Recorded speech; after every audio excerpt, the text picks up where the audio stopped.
Hey guys, so today we're going to go over the installation of Server 2025. I've already attached my OS CD to this VM, so I'm going to boot it and just we'll go from there.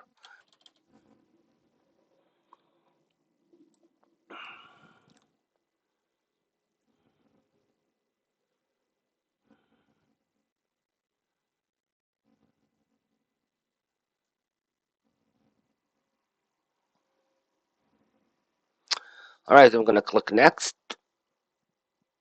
and you choose your keyboard and I'm going to install Windows Server and I'm going to agree here.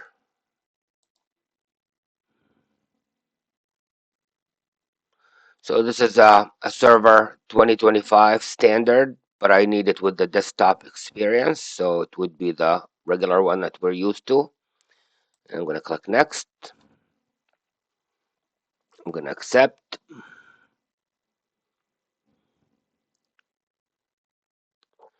And I'm just going to go ahead and create a new partition here.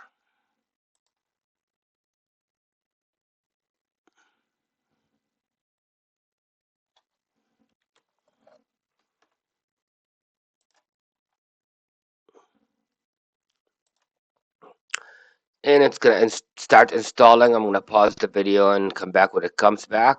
I think it's going to reboot once this is done. Okay, so it took about, I'd say, 12 minutes to install, and now it's rebooting. And of course, the speed depends on your hardware and what you have.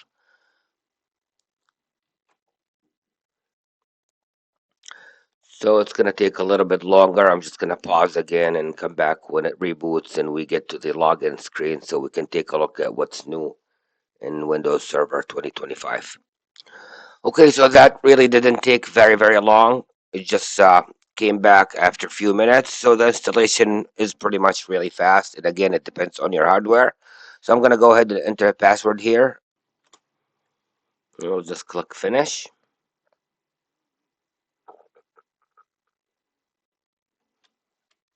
Okay, and as you can see, it came back with this login screen. So I'm going to go ahead and try to log in. And this is the first setup, just like Windows 11, basically. They really made it look like Windows 11.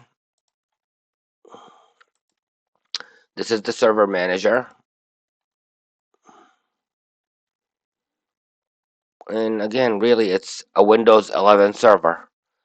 As you can see, it's exactly like Windows 11, but it's a 2025. And that's it. Please remember to like and subscribe for more videos like this, and we'll see you in the next video.